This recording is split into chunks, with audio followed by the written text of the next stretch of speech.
بسم اللہ الرحمن الرحیم نحمدہ ونصلی علی رسولہ الکریم اما بعد۔ سورۃ البقرہ آیت نمبر 20 تک ہم نے پڑھ لیا۔ اب آیت نمبر 21 سے آج پڑھتے ہیں۔ قرآن کی ہدایت سے صرف متقی ہی فائدہ اٹھا سکتے ہیں۔ اسی ضمن میں متقیوں کے اوصاف بیان ہوئے کہ بن دیکھی چیزوں پر ایمان لاتے ہیں، نماز قائم کرتے ہیں، زکوٰۃ ادا کرتے ہیں، آپ علیہ الصلوۃ والسلام اور سابقہ انبیاء پر ایمان لاتے ہیں، قرآن پاک اور سابقہ آسمانی کتابوں پر، صحیفوں پر ایمان لاتے ہیں، آخرت کے دن پر بھی ایمان لاتے ہیں۔ پھر اس کے بعد کھلے کافروں کا تذکرہ ہوا کہ ضد اور ہٹ درمی کی انتہا میں ہے۔ پھر اس کے بعد چھپے کافروں کا یعنی منافقین کا تذکرہ ہوا کہ کیسے لذتوں کے اور عیاشیوں کے پیچھے مفاد پرست ہے، دو رخی پالیسی اختیار کرنے والے ہیں۔ اب یہاں سے ان آیات سے اللہ تعالیٰ غیر مسلموں کو اسلام کے تین بنیادی جو عقائد ہے، اہم عقائد ہے، وہ سمجھا رہے ہیں۔ اللہ تعالیٰ دلائل کے ذریعے واضح کر رہے ہیں، یعنی توحید، رسالت، آخرت، یہ تین بنیادی عقائد ہیں۔ تو پہلی دو آیات میں توحید کا بیان، پھر اس کے بعد رسالت، پھر آخرت کا بیان ہے۔ تو اب دو ہی آیات آج پڑھتے ہیں۔ یا ایھا الناس، اے لوگو، یعنی اس خطاب سے غیر مسلم مخاطب ہے۔ اس خطاب تو عام ہے تمام انسانیت، لیکن اس خطاب کی مخاطب یہ خطاب غیر مسلموں کا ہے۔ یا ایھا الناس، اے لوگو، یعنی یا ایھا الناس، اے غیر مسلموں، اعبدوا ربکم، اپنے پروردگار کی بندگی کرو، الذی خلقکم، جس نے تمہیں پیدا کیا، والذین من قبلکم، اور تم سے پہلے تمہاری باپ دادوں کو پیدا کیا، لعلکم تتقون، تاکہ تم متقی بن جاؤ۔ تو یا ایھا الناس، اے غیر مسلموں، اعبدوا ربکم، حضرت ابن عباس رضی اللہ عنہ فرماتے ہیں کہ اعبدوا اے وحدوا، یعنی اپنے پروردگار کے متعلق، اپنے رب کے متعلق توحید اختیار کرو، کہ اللہ تعالیٰ کے ساتھ شریک نہ ٹھہراؤ، اس کا کوئی ہمسر نہ بناؤ۔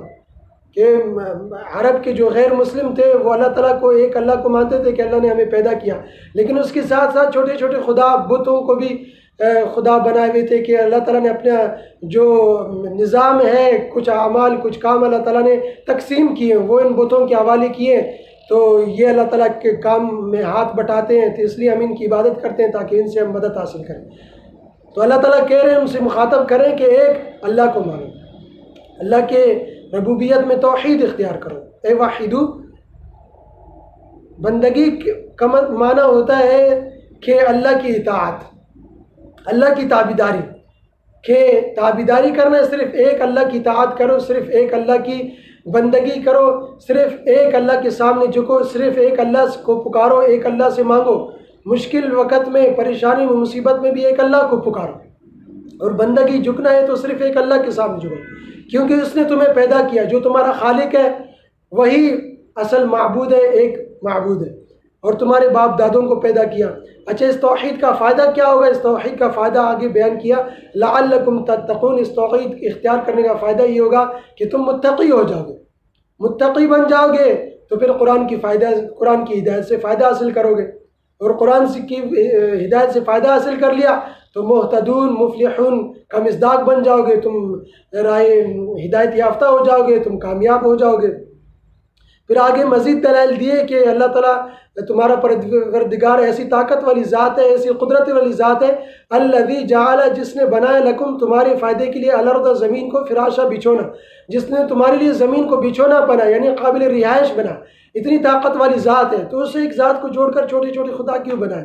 والسماء، اور جس نے آسمان کو بنا چھت بنایا، وانزل، اور اتارا، من السماء، آسمان سے، ماء، پانی، یعنی آسمان سے بارش نازل کیا، فاخرج، پس اللہ تعالیٰ نے نکالا، بھی ان بارش کے ذریعے، من الثمرات، پھل زمین سے، رزقا لکم، تمہارے لیے بطور رزق، اللہ تعالیٰ زمین سے قسم قسم کے پھل نکالتے ہیں، قسم قسم سبزیاں، تمہارے فائدے کے لیے، اتنی بڑی طاقت والی ذات ہے۔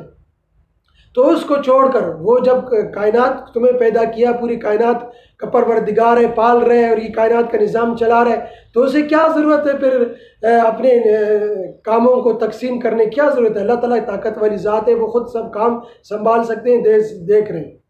فلا تجعلوا، لہٰذا مت بناؤ، للہ، اللہ کے ساتھ، اندادا، ہمسر، مد مقابل اس کا شریک، کسی کو مت بناؤ، وانتم تعلمون، حالانکہ تم جانتے ہو۔ جانتے اور مانتے ہوئے کہ اللہ ہے، پیدا ہمیں اسی نے پیدا کیا، پھر کیوں چھوٹے چھوٹے خدا بناتے ہیں؟ اسی ایک اللہ کو جو سب سے بڑی ذات ہے، جو طاقت والی ذات ہے، قدرت والی ذات ہے، سارا کائنات کو پیدا کیا، اس کے نظام کو تنہا اکیلا چلا رہے ہیں، تو پھر اسی کی بندگی کرو، اکیلا اس کو مانو، اکیلا اس کی اطاعت کرو، اسی کی تابعداری کرو۔